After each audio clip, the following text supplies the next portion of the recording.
नमस्कार साथियों, फिर से स्वागत है आप सभी का इस चैनल के ऊपर। और आज की इस वीडियो में हम बात करेंगे OLQs नंबर 2 के बारे में। क्या है ये OLQs नंबर 2? तो ये हमारी जो सीरीज है, इस सीरीज को आप देखते रहिएगा आगे भी, क्योंकि इसमें मैंने आपको किताब से कुछ हटके अलग समझाने की कोशिश की है, जैसे हम साइंस को समझते हुए आए हैं। बाकी OLQs आपने लगभग लगभग बहुत सारी जगह पढ़ी होंगी। तो सेकंड OLQs है, दैट इज रीजनिंग एबिलिटी। इसको हिंदी में देखिएगा, एबिलिटी का मतलब होता है क्षमता और रीजनिंग का मतलब होता है तार्किक क्षमता। यानी कि मैं बहुत सिंपल शब्दों में इसको समझाने की कोशिश करूं आपको कि आप कोई भी काम करें, उस काम के पीछे क्या रीजन है। यानी कि हर किसी काम को करने का एक रीजन होता है। जैसे मैं बिल्कुल डेली लाइफ एग्जांपल्स के बारे में बात करूं, आप क्यों पढ़ रहे हैं आज? तो आपके पढ़ने के पीछे एक रीजन है कि आपको एग्जाम निकालना है, एग्जाम निकाल के आपको सक्सेस होना है, या आपको अपना नाम रोशन करना है, अपने माँ बाप का नाम रोशन करना है, इसलिए आप पढ़ रहे हैं। क्योंकि पढ़ना किसको अच्छा लगता है? किसी को नहीं। हो सकता है एक दो की हॉबी होगी, बट 98 की हॉबी नहीं होती है।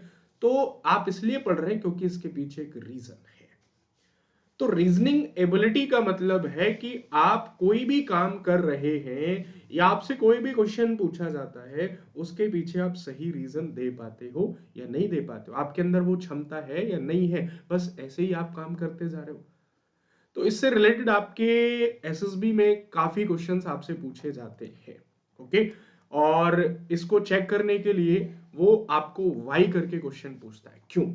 क्योंकि क्यों हमेशा से रीजन को बताता है ना। जैसे मैं एग्जांपल देता हूं ना, कि हिस्ट्री ये बताती है अकबर कहां पैदा हुआ, लेकिन साइंस ये बताएगी कि अकबर क्यों पैदा हुआ और कैसे पैदा हुआ, है ना। दैट इज प्रोसेस और रीजन।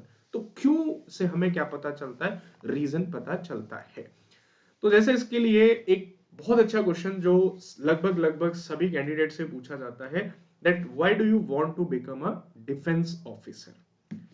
तो अब जब ये क्वेश्चन उन्होंने पूछा, तो इसका मतलब है कि वो इस क्वेश्चन के थ्रू आपकी रीजनिंग एबिलिटी को चेक कर लेगा कि भाई क्यों करना चाहते हो, क्या रीजन है इसके पीछे। ओके। तो आप फिर रीजन दोगे। अब वो रीजन क्या है? जैसे जनरली देश सेवा करनी है, तो भाई देश सेवा रीजन है, बट उतना प्रेफरेबल रीजन नहीं है, क्योंकि देश सेवा तो हर कोई कर रहा है। कोविड के टाइम में डॉक्टर ने भी देश सेवा की थी, सफाई वालों ने भी देश सेवा की थी। तो देश सेवा तो किसी भी फॉर्मेट में की जा सकती है। तो आपके पास क्या बेस्ट रीजन हो सकता है? इसलिए हमेशा कहा जाता है कि एसएसबी में आपका कंपटीशन किसी दूसरे से नहीं है, आपका खुद का खुद से कंपटीशन है। यदि आपने खुद का बेस्ट वर्जन दे दिया, तो इसका मतलब you are going to recommend. तो there are lot of reasons that anchor stable life, adventurous, visit new place, latest technology, quality life, good salary, respect of uniform, social status, है ना। तो आपका reason क्या है, वो उसको चेक करना चाहता है। और जितना बढ़िया आपका रीजन होगा, it means you have a good reasoning ability.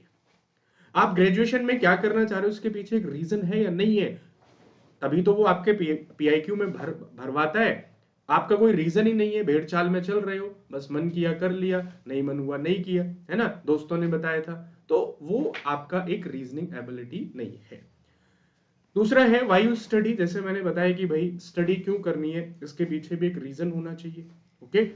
तो कोई भी रीजन हो, चाहे वो ठुकरा के मेरा प्यार इंतकाम देखेगी वो वाला रीजन हो, बट एक रीजन है आपके पास, यानी कि आपकी रीजनिंग एबिलिटी है।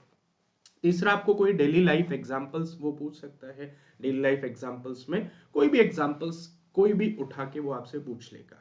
आप कौन सा फोन यूज करते हैं, कौन से गाने सुनते हैं, उन गानों को सुनने के पीछे का रीजन क्या है। ओके।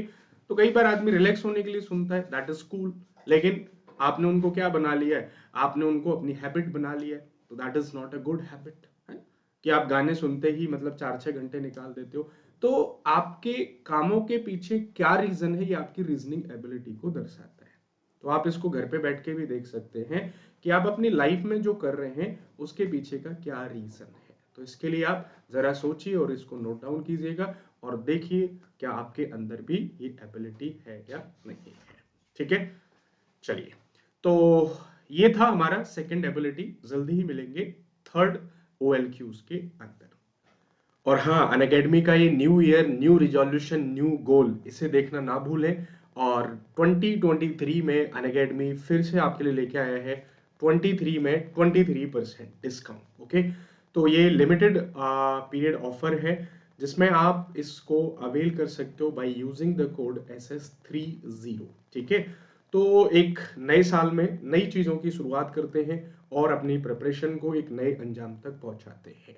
ठीक है, बने रहिए इस चैनल के साथ, मिलते रहेंगे आपको नई नई वीडियोस के साथ। तब तक के लिए जय हिंद, जय भारत।